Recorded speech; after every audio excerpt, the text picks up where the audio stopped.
The fallout shelter, the impact of Cold War American housing on the marginalized. During the Cold War in America, many advocated for shelters as a way of preparing citizens for nuclear war by changing the home into a nationally charged do-it-yourself project. By furnishing their homes to improve home security and family safety, the do-it-yourself movement of security gave both men and women gendered-appropriated tasks. This created a sense of contained purpose and control, but the expectations were carried into the construction of home fallout shelters and perpetuated gender stereotypes in the post-nuclear world. However, women were not the only ones affected by the Cold War. Minorities were also subjected to the byproducts of the Cold War, as the home became a psychological fortress during the anxieties of this age. As a result, many citizens wanted the American dream of having a home, but the idea of home ownership was not something that could be easily obtainable by minorities, and especially those of African American descent.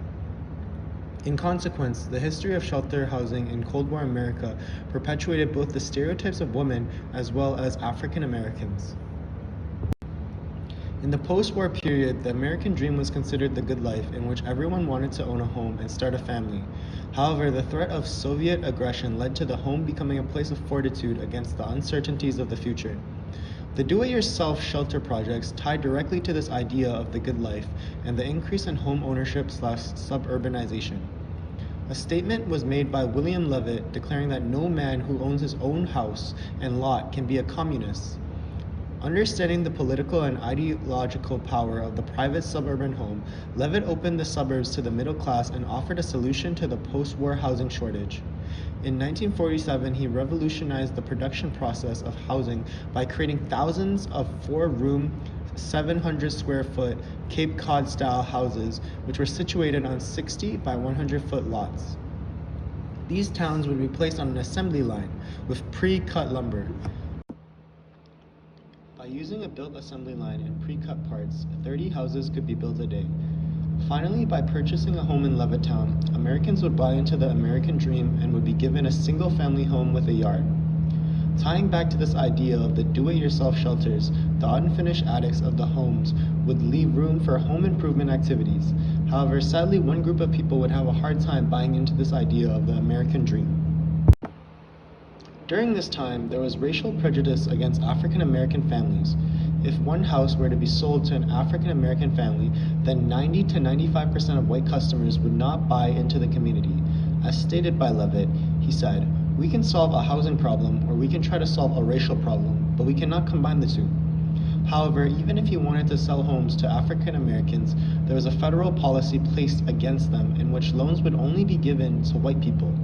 Not only was getting a loan difficult, but white people were given different incentives for buying homes, while African Americans were not. As a result, redlining happened in which neighborhoods were color-coded by danger, but they were color-coded mostly by racial demographic. As such, even the smallest amount of color led to risky mortgages leading to segregation. Thus, the Cold War created a demand for a house, but not everyone would be equally able to fulfill their American dream. Throughout the 1950s to 1960s, many defense initiatives were made by the United States government. Using popular magazines and propaganda, the government advocated for a program in protecting the nation against a nuclear attack. The house was seen as an endangered object due to the psychological devastation from a nuclear attack. As a result, the desire to protect the house came from self-defense and American frontierism. Do-it-yourself projects have been related to women throughout history, such as dressmaking to interior decoration, but during the post-war years, these tasks were moved to the men, such as carpentry and construction. Thus, the fallout shelters highly became gendered realms, assigning different roles to women. The creative and curative aspects of these do-it-yourself projects allowed men to display their masculinity as competent and strong workmen. As such, men were given the role of a capable and providing guardian, while women were seen as housekeepers and child caregivers. To go in more detail, women were often given gender-normative domestic duties such as emergency housekeeping and keeping a stocked pantry. These roles perpetuate gender stereotypes and further build onto the idea where a man and a woman have certain roles in a family. Design-wise, the shelters started off as spaces with few amenities, which showed an uncomfortable and unappealing version of post-nuclear life. These shelters were often small and made of concrete. Located in the basement, the most common shelter was featured by OCDM, which offered 4 feet of head clearance and presented capable housing for up to 6 people. However, the walls were often made from rough and unpainted concrete, with ventilation coming only from little gaps in the wall. As such, shelters would have to rely on machinery such as hand-operated air blowers, and there would be no lights, which would require the necessity for flashlights and lanterns. Due to the tiny size of the shelters, they would often have bunk beds.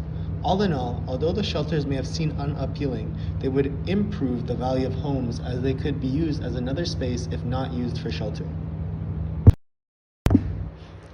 Later, more designs for shelters came out. A popular civil defense booklet called Family Fallout Shelter showcased a guide where people could learn to build concrete block shelters. The model would be affordable with materials costing an estimated $150, including 535 solid concrete blocks, 5 bags of ready-mix mortar, 95 feet of board sheathing, 6 pounds of nails, and 6 wooden posts. In 1961, Popular Mechanics published "You Can Build a Low-Cost Shelter Quickly," which gave instructions for 4 different shelter typologies. The catalog had a variety ranging from a basic model, which was less expensive, consisting of a 4 by 6 wooden frame cover with sandbags, to a bigger shelter made of concrete. The variety and options helped drive more people to build shelters. However, shelter kits became popular as they became a form of security in a box, which relieved men of the need to have knowledge on carpentry. The do-it-yourself assembly project would consist of ready-made components which offered an array of choices encompassing everything from paint, categorized by number, to audio sets. In 1961, Life featured the assembly of the low-cost Kelsey Hayes shelter as an accessible civil defense option that was available at Sears. Utilizing a kit of 4 modular steel panels, it could be erected by 2 men in 4 hours using only a wrench and a screwdriver. However, the kit would often be photographed being built by a father fostering a relationship with his son. Furthermore, the idea of shelters was heavily tied to the bonding experience between a father and his son. These shelters endorsed the notion that shelters would be constructed during everyday life, normalizing war preparations, comparing it to everyday tasks such as mending a garden fence and cleaning a car. During this period, boys were at a high risk of juvenile delinquency and homosexuality. As a result, the construction of shelters was seen as a gendered activity and provided boys with an outlet to let out their creativity and energy. During this time, the father would give his patriarchal ideas of being responsible for the family. As a result, men were often depicted in mass culture with tools while women opened the boxes and decorated. All in all, shelters were a response to the fear of a Soviet nuclear attack during the Cold War. The home became a fortress against the precariousness of the future, tying into this idea of the American dream. However, the home and shelter also became a symbol which perpetuated stereotypes of both African Americans and women.